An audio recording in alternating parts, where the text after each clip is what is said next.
All right, let's do this. This is a Lucy exclusive. I don't think you'll see this covered by any other content creator, so enjoy. Another day of wasting any time. I've got a lot to say, can't hold it in this time. No filter, I got no filter, no filter. Uncommon sense. Whoever the hell, who even this is this douche canoe? 293.9k followers. Looking for the uncommon sense with America and amplifying it whenever found. Okay. Okay, dude. All right. The illiterate dude. Check his location. Isn't it the United States? How do I check location? Account based in United States, of course. Of course it's the United States. What did you expect?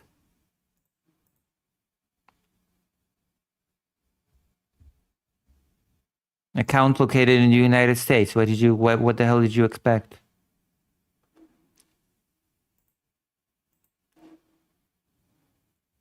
All right. Actually, my Twitter shows me that I'm for some reason it says that I created mine in Ukraine or something. Oh, it got the so he might be using a VPN. Wow. Okay.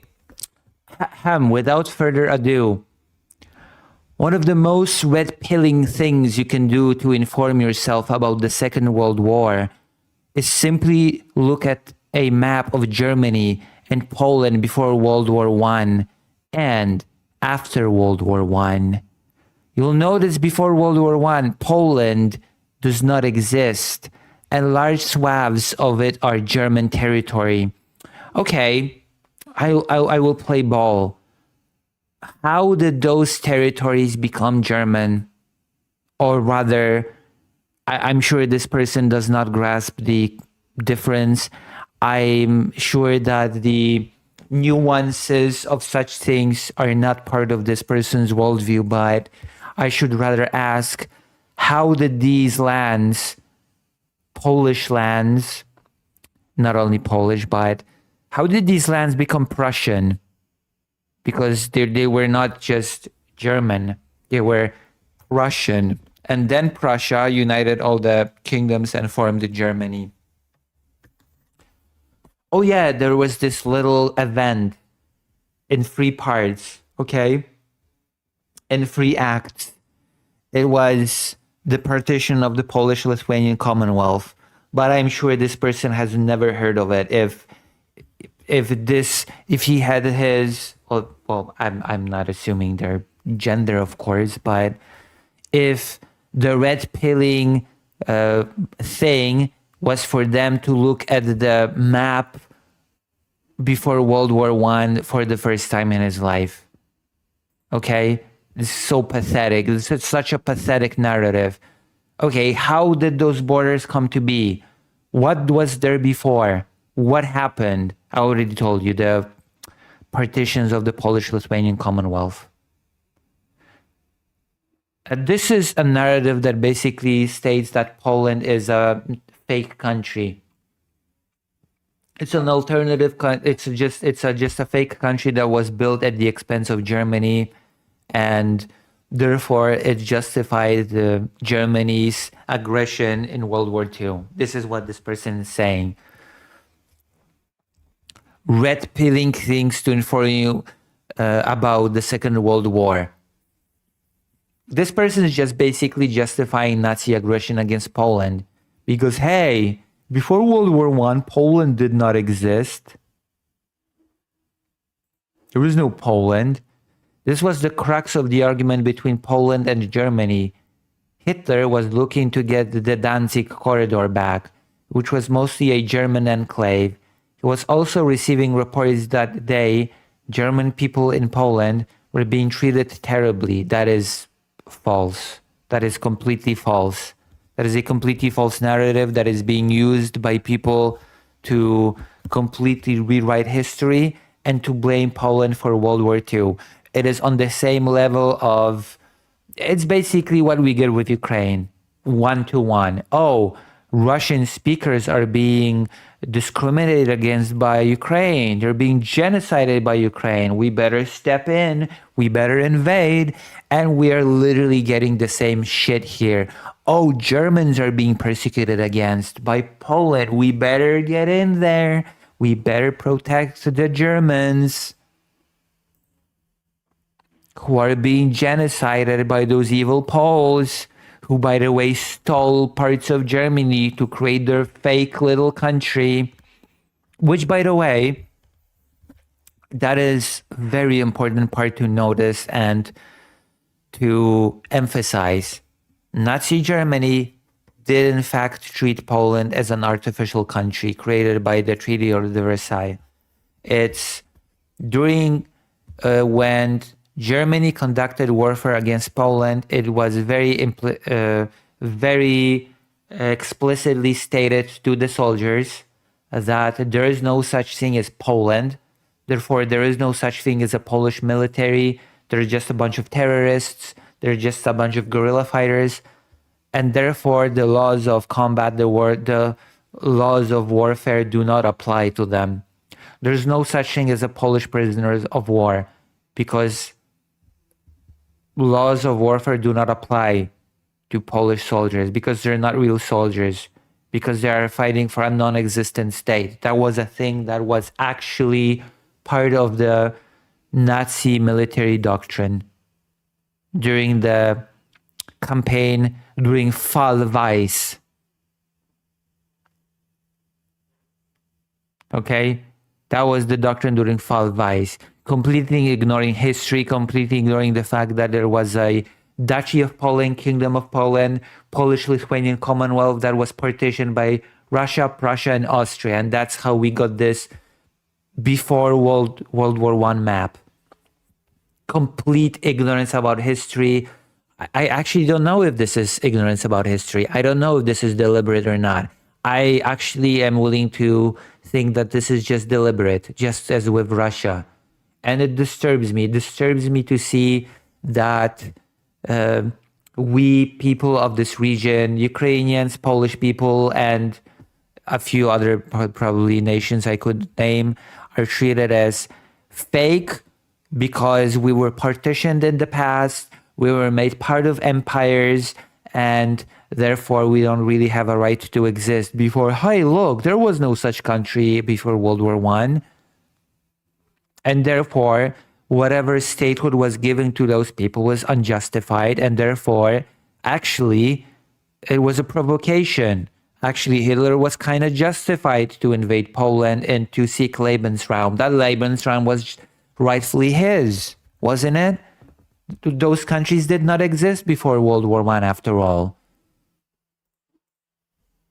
That is basically the justification. That is the line. That is the narrative that is being put here. Okay? Danzig or Gdansk did not belong to Poland before World War II. It was a free city. The idea that Hitler was trying to take over the world because of a territorial dispute over German land is insane. But what is even more insane, there you go. The idea that Hitler was trying to take over the world because of a territorial dispute over German land. German land. There's so much wrong with what is being said here. The idea that... But what is even more insane is the idea that Britain had to destroy its empire in order to save a country it did not even save. Yeah, that, I'm sorry, but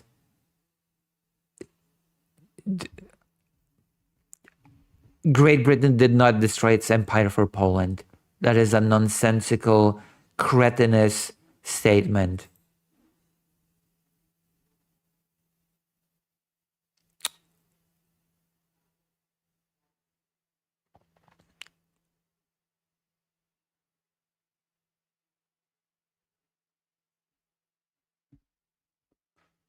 So yeah, There's an even readers. There's an even other context. Poland was partitioned by Prussia, Austria, and Russia.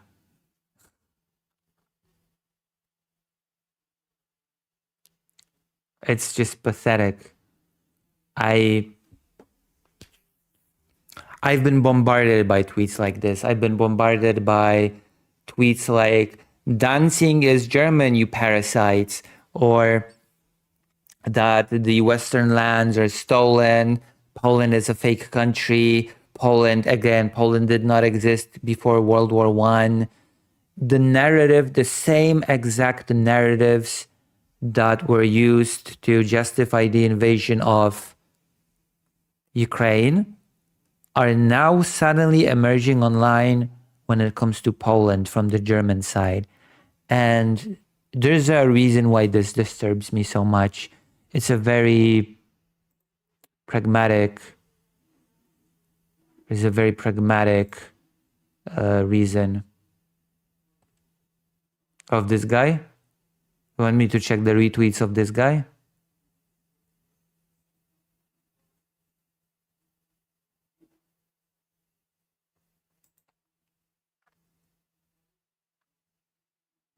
Oh, of this tweet, 1.3k retweets. 1.3k. There's a reason why this disturbs me so much. And there are many other tweets like this, and they got their own retweets. But this disturbs me because there's a party in Germany right now, a far-right party. It is called the Alternative for Germany, the Alternative für Deutschland. And that party is gaining power. That party is gaining traction in Germany.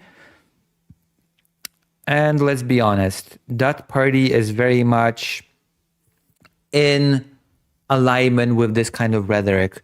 The Alternative für Deutschland party is very much in alignment with the idea that at the very least, Poland is occupying German land, that Eastern Germany is actually Central Germany, that I've heard statements by the AfD politicians saying that they will never use Polish names for those cities, that they will only use German names for those cities, that it's German land, it's stolen by Poland. And the implication is very, very clear. And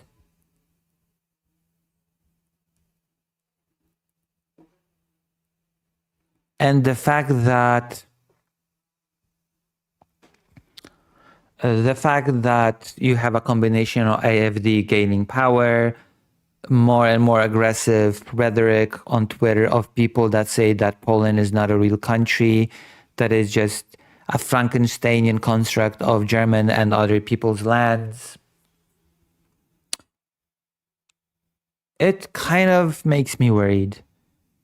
It's just, I guess this is just like how Slavic people are treated now.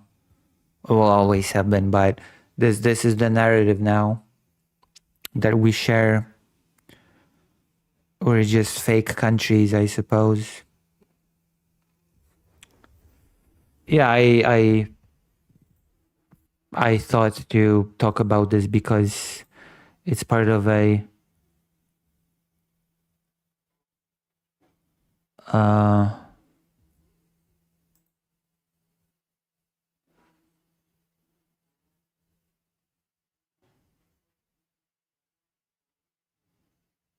I don't think that being schizo about Germany has a point, but I definitely agree that if AfD is anywhere near power, then you know what, it's fair game then to be a bit schizo about Germany. Okay, because then it very closely aligns with Russia ideologically. And then we're basically very close. We're on the path of being where we were historically many, many times, between a crazy Russia and a crazy Germany. We'll see. We'll have to see how things develop. I am, for one, disturbed by these developments. I'm not gonna lie. By the rhetoric presented.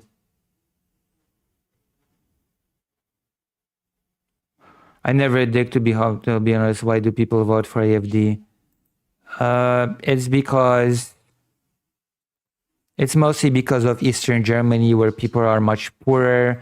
It's the whole East-West, the divide. In Germany, that has never been quite. That divide has never been quite mended. In fact, many Western Germans feel like Eastern Germany is a drain on Germany, and many Western Germans very openly actually regretted reunification, believe it or not. It's a whole complicated can of worms in itself, and most of the voters of the AfD come from Eastern Germany. Because the more miserable people are, the more fertile ground it is for populist far-right rhetoric. That is a sad reality of the situation. The more you will have misery and poverty, the more people will be susceptible to far-right populism.